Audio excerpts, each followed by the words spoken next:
and some recurring payment, and they retired or died or changed jobs, and no one turned the money off.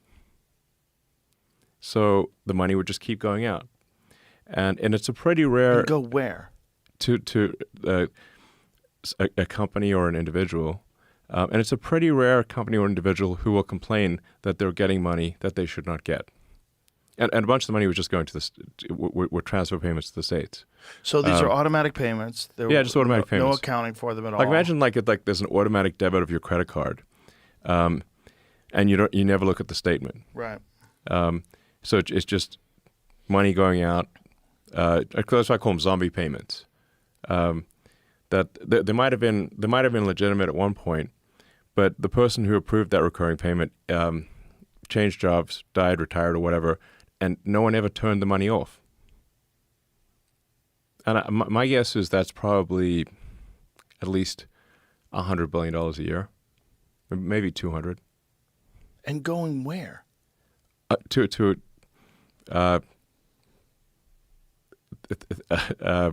mean, there are millions of these payments, so it's. I mean, millions. Yes. Millions of payments that are going to who knows where. Yes. So, in a bunch of cases, there are fraud rings that operate, professional fraud rings that operate to exploit the system. They figure out some security hole in the system, and they just do professional fraud. That's where we found, for example, people who were 300 years old in the Social Security Administration database. Now, I thought that this was a mistake of not registering their deaths, that people were born like a long time ago and it had defaulted to like a certain number, and so that after time, those people were still in the system. It was just an error of the way the accounting was done. Yeah. So that's not true.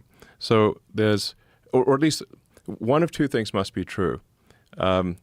There's a typo or some mistake in the computer, or it's fraudulent. But we don't have any 300-year-old vampires living in America. Allegedly. And we don't have people in some cases who are receiving payments who are born in the future. Born in the future? Born in the future. Really? Yes. The people receiving payments whose birth date was like in 2100 and something. Okay, so next century. Is there a task force? We know that one of two things must be true. That either there's a mistake in the computer or it's fraud. But if you have someone's birth date that's either in the future or where they are older than the oldest living American, because the oldest living American is 114 years old. So if they're more than 114 years old, there is either a mistake, and someone should call them and say, I think we have your birthday wrong, because it says you were born in 86. That was before, before there was really an America. It was like that's kind of early. We're still fighting England type of thing.